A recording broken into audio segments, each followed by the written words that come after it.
Usually when you picture elite chess, there's this expectation of, like, absolute stillness. Two generals quietly staring at a map for hours. Right, calculating every single variation 10 moves deep. Exactly. Yeah. But step into the world of one-minute bullet chess, and that quiet map room is just, it's gone. Yeah. We're looking at a format where you get 60 seconds on the clock with 0 increment. No time added after you move at all, just pure instinct. Yeah. So, welcome to your custom deep dive. Today we're analyzing a tournament log you shared from the July 2026 Bullet Brawl. Between two absolute giants of the game, Hikaru Nakamura and Arjun Erigaisi. Right. And our mission today is figuring out how on earth a super grandmaster loses a game in just 11 moves. I mean, 11 moves it's incredibly fast. Yeah. To understand a collapse that rapid at this level, we really have to look at how players manipulate time itself, specifically the double-edged sword of the pre-move. Oh, the pre-move. Right. We all know the risk there. Yeah. It's like playing a fighting game and committing to a dodge before your opponent even throws a punch. You save a critical fraction of a second, but while you're dodging... You are completely blind to what actually happens next. Exactly. You're just totally blind to the screen. But these are super grandmasters. They don't just blindly guess. They don't. And honestly, that's what makes this game so brilliant.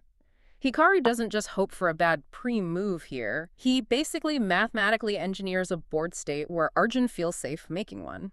Okay, how does he do that? So he opens with the King's Indian attack against Arjun's French defense. And the underlying strategy there is entirely about maintaining central pawn tension. But wait, isn't leaving that tension hanging there incredibly risky in a one-minute game? It is, yeah. I mean, why not just clear the center of the board immediately, simplify things, and play fast? Because simplifying releases the pressure. By holding that tension, Hikaru actually gives himself options. He can toggle between rapidly developing his other pieces or, at any given moment suddenly capturing a pawn to create an immediate massive threat. Oh, wow. So it forces his opponent to mentally juggle multiple futures at the same time? Precisely. He's basically dangling a sword over the center of the board.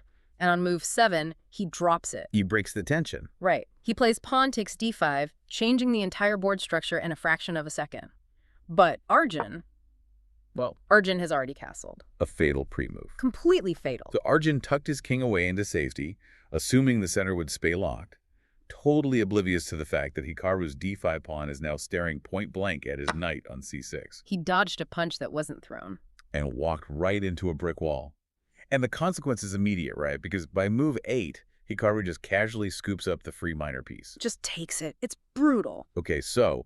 mathematically, being down a full minor piece against someone like Hikaru is grim. We get that. Yeah, very grim. But Arjun does try to play on for like a second.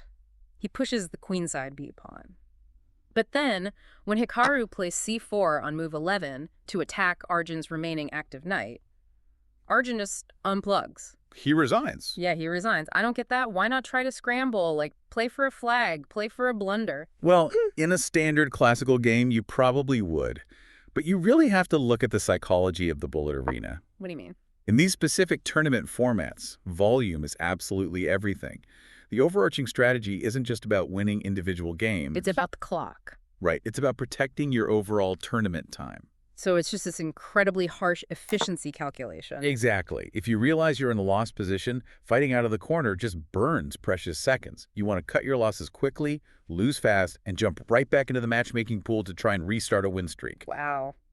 That completely recontextualizes the whole game for you. I mean, this 11-move trap is a masterclass in how central tension isn't just a positional tool anymore. No, it's a weapon. Yeah, it's a psychological weapon used to force predictive mistakes when players are just desperately trying to optimize fractions of a second. It really highlights how the mechanics of a digital interface totally reshape classical chess strategies into something entirely new. It really does. Which leaves you with a pretty fascinating question to mull over. Oh, yeah. Yeah. If elite chess is increasingly played in these hyper-fast formats where, high-speed instinct and predictive pre-moves override deep calculation, are we still watching a battle of strategic intellect?